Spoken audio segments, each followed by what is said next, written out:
Ya, seperti kita ketahui ya pemirsa bahwa RUU Perlindungan Data Pribadi sedang digodok di DPR. Mungkin saya tanya kepada Bang Fadlizon di sini. Sudah sampai mana? Ini kebetulan juga ya, lagi digodok, Bjorka nongol dengan berbagai macam postingannya. Ya, sebenarnya sudah lama itu ya. Perlindungan data pribadi ini dibicarakan karena memang tidak ada satu aturan atau undang-undang yang mengatur tentang bagaimana perlakuan kita terhadap data pribadi. Mulai dari pengumpulannya, pemrosesannya, pengendaliannya, distribusinya, sampai pemusnahan data pribadi dan pengelolaan itu. Saya kira ini belum ada yang secara komprehensif terkait dengan data pribadi. Jadi ini sudah lama dan sudah dibahas, dan kalau tidak salah sudah tinggal sedikit lagi lah, mungkin 1-2 masa sidang harusnya bisa selesai karena sudah ada di tim sinkronisasi dan di tim sudah mengerucut lah ya.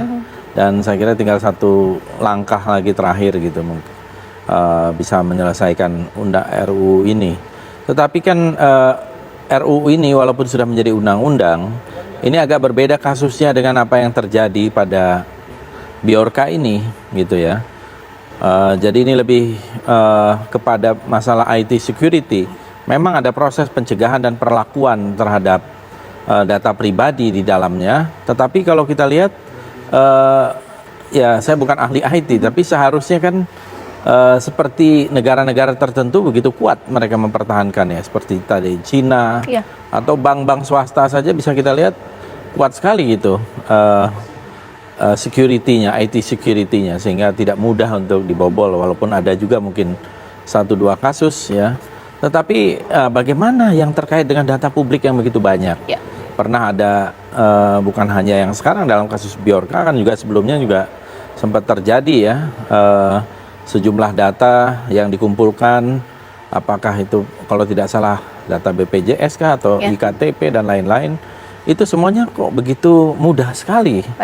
Ya, dihack atau diambil atau dibocorkan gitu. Iya, Bang Fadlizon, dengan adanya RUU PDP jika disahkan menjadi undang-undang, sederhananya Bang, dijelaskan kepada masyarakat dan pemirsa apa kabar Indonesia Malam, yang akan bertanggung jawab nantinya jikalau ada kebocoran data dari masyarakat itu siapa? Kominfo dan BSSN, kan ini udah ketok palu belum Bang?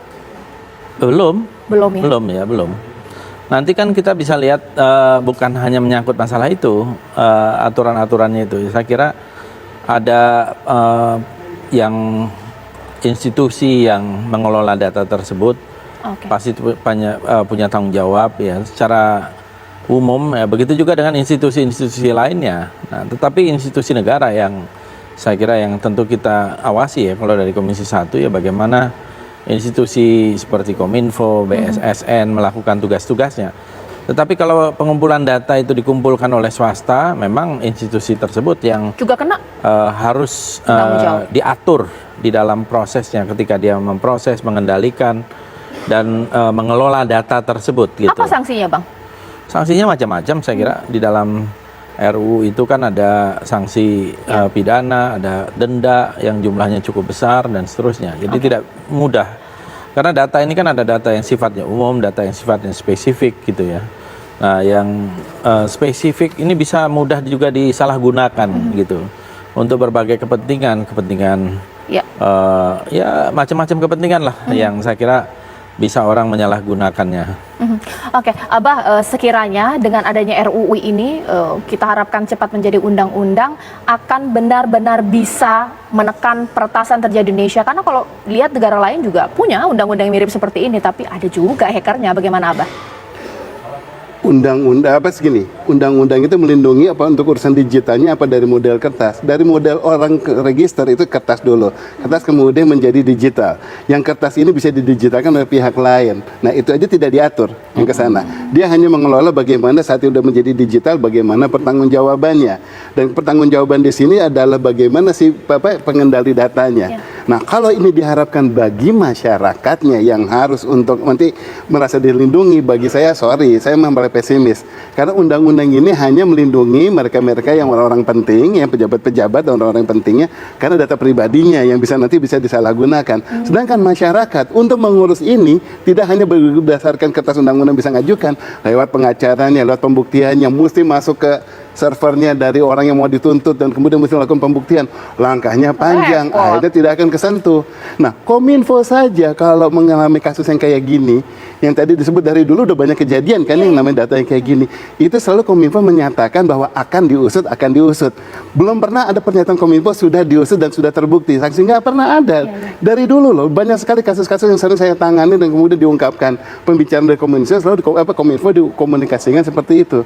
Nah, sekarang kalau gini kemudian kita harus berjuang sendiri, yang dibilang bahwa kita harus menjaga data sendiri, kalau tidak diedukasi dari sekarang, walau masih baru RUU, bagaimana Kominfo bisa menentukan bahwa hal-hal apa yang bisa dilakukan untuk melindungi data, maka masyarakat bisa yang mulai tentram atau tidak. 1.227 institusi yang bisa kontak ke Mendagri untuk mengakses data KTP saja. Nah, itu kalau sekian banyak itu tidak dikelola dengan baik, otomatis masyarakatnya yang bisa disalahgunakan datanya juga kemudian mau minta perlindungan sama siapa. Ditanggapi dong, Bang. Ya, menurut saya jelas perlindungan data pribadi ini sangat penting karena di sini diatur sejumlah hal. Ya, saya kira nanti akan ada turunan tentu peraturan-peraturan pemerintah di bawahnya. Dan selama ini kan data-data pribadi kita tuh dianggap seperti murah ya. Di luar sana bisa diperdagangkan ya, ada yang harganya $50.000, ada yang lebih rendah dari itu kan, seperti kita ini betul-betul saya katakan itu terra incognita, negeri tak bertuan ya di dunia digital itu. Mudah sekali ditembus. Padahal ada pepatah Inggris itu mengatakan begini, opportunity makes a thief gitu ya. Kesempatan itu bisa membuat orang bisa menjadi maling. Ya, kenapa mudah sekali kita dihack? Ya karena memang pintu rumah kita dibuka, tidak ditutup, apalagi dikunci gitu ya. Jadi ini yang membuat kemudian mudah sekali. Yeah. Dan ini yang harus dilakukan secara sistemik oleh pemerintah, oleh negara sebenarnya, melindungi kita. Kenapa di Cina tidak bisa ditembus? Ya mereka mempunyai sistem sendiri. Dan mereka ternyata bisa terus beraktivitas di dunia digital, itu juga salah satu. Kenapa kita kok seperti tidak berdaya dengan apa yang sekarang ini ada gitu. Jadi seorang Bjorka saja bisa mengguncang istana gitu ya, sampai keluar tim sus atau apa gitu ya. Menurut saya ini memalukan, ini sangat memalukan. Baik, terima kasih Bang Fadlizon, terima kasih Abah. Kita tunggulah bagaimana hasil konferensi pers yang digelar nantinya. Apakah pemuda Madiun tadi yang saat ini sedang diamankan, mungkin sedang diinterogasi, apakah benar-benar Bjorka atau ada sosok Bjorka lainnya. Terima kasih Bapak-Bapak. Yang di Madiun sedang didalami terkait menyangkut masalah yang bersangkutan, ya, gitu. Semuanya tim masih bekerja semuanya di tim sus ini. Yang bersangkutan itu diduga peretas ya Pak ya? Belum disimpulkan seperti itu, karena masih didalami oleh tim sus. Ya. Saya tidak berkomentar untuk menjelaskan sebelum tim sus nanti telah selesai bekerja. Tapi sudah ada kemungkinan sudah diidentifikasi Pak pelakunya yang merasakan hacker ini Pak? Ya karena masih didalami kan, kita belum mengambil suatu ranah kesimpulan karena tim masih bekerja semuanya. Ada barang bukti yang diamankan? Ya. Yang diamankan berapa orang? Yang saya baru dapat informasi kan yang ada di Jawa Timur aja yang masih didalami. Satu orang yang dapat didalami kan. Yang di Cirebon belum, tidak ada informasi terkait menyangkut masalah di Cirebon. Ya? Yang di Jawa Timur aja, yang di Jawa Timur aja. Ya, yang di Jawa Timur yang saat ini sedang didalami oleh tim sus. Ya kita sabar menunggu tim sus bekerja. Biar nanti disampaikan oleh Pak Menko Polhukam juga lebih komprehensif. Saya kan hanya informasi awal saja yang saya dapat. Ya, jadi kalau pemuda di Madiun yang diamankan ini profesinya katanya sebagai penjual es. Sementara Said tadi sempat juga diduga Bjorka profesinya sebagai editor. Ada yang sempat berpikir apakah benar mereka adalah Bjorka sebenar-benarnya atau mungkin salah tangkap. Itu yang sekarang saya bahas di segmen kedua hari ini. Sudah tersambung dengan Bang Fadlizon dari Komisi 1 DPR kita, dari fraksi Gerindra. Bang Fadlizon, selamat malam, Assalamualaikum.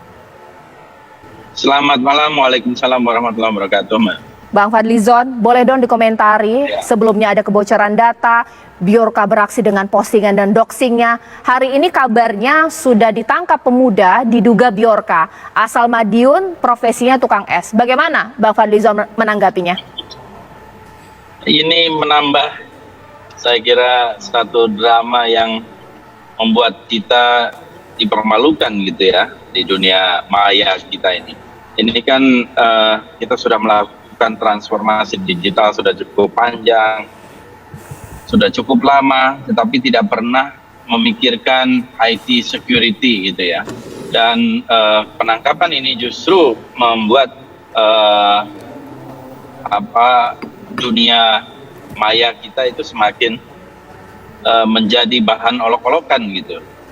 Apalagi yang ditangkap itu orang yang sama sekali bukan pelaku ya. Ada video editor, bahkan yang di Madiun itu kabarnya juga pedagang es dan seterusnya. Jadi ini menunjukkan kita sebagai negara besar dengan 200 juta pengguna internet lebih gitu ya. Dan kemudian kita juga selalu mengagung-agungkan IT kita ini.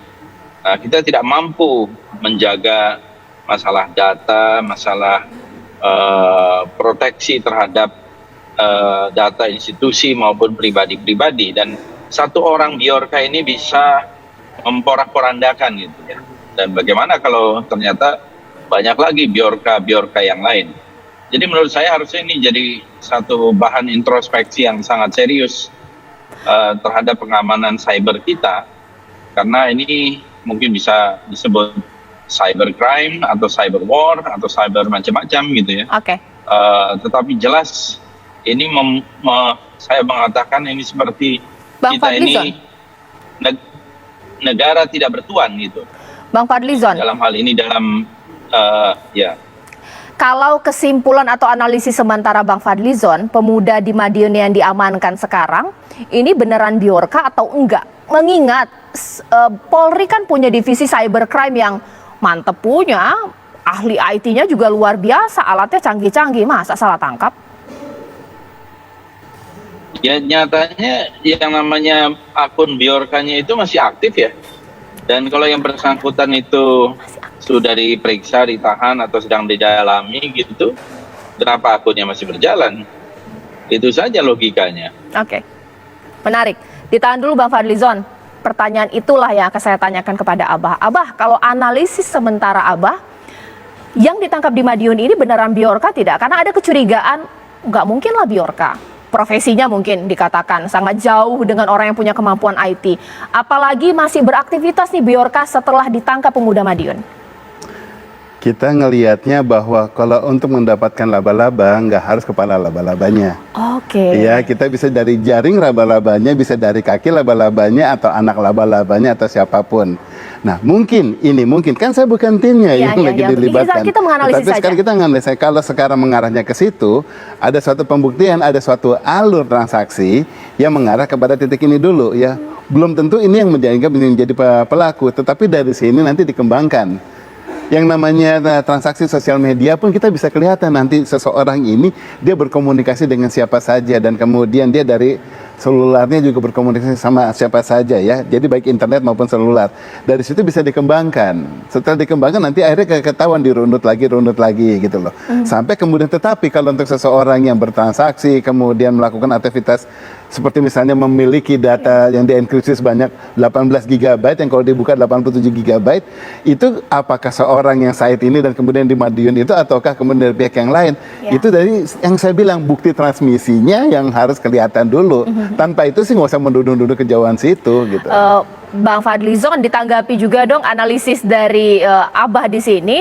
Bisa jadi pemuda Madiun ini menjadi awalan pembuka untuk mengungkap identitas dari Bjorka. Bagaimana?